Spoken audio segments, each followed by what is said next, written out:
Thanks for tuning in to Auto Garage 20. Today's project is trying to get this MasterBuilt electric smoker to reach a high enough temperature to be able to powder coat 400 degrees, but I wanted to do it more efficiently, so I bought some of this fire block sealant I'm going to put in there, try to seal up some of the cracks and crevices so it'll be more efficient.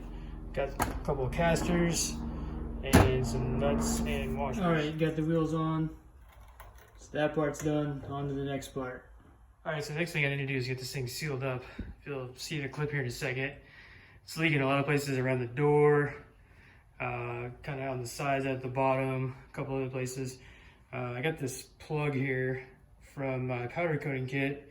It's supposed to be for things you're powder coating, but I'm going to use that in the bottom of the hole down there until I can figure a way to get that sealed up. There's another hole up here, but I'm going to leave that for ventilation.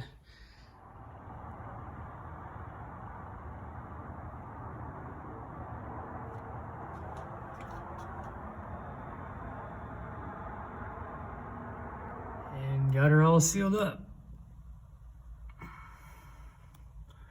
It's not pretty, but I don't care. In case anybody else wants to try getting this set up, there's all the part numbers for the casters and the sealant.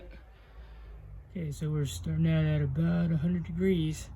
See how long it takes to get to 400. 3 minutes, we're almost at 250. About 11 minutes, almost there. We are at 400 at about 14.5 minutes. Not too bad.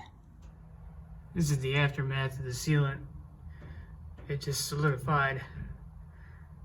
Broke up in a bunch of pieces, so I'm guessing that's what it's meant to do. I'm not really sure, but I'll have to figure out a different solution on sealing this thing up. You can see here it's almost like ceramic, so I don't know, maybe somebody can give me some pointers or some sort of idea of something else to use instead of that sealant, because it definitely is not what I wanted it to do.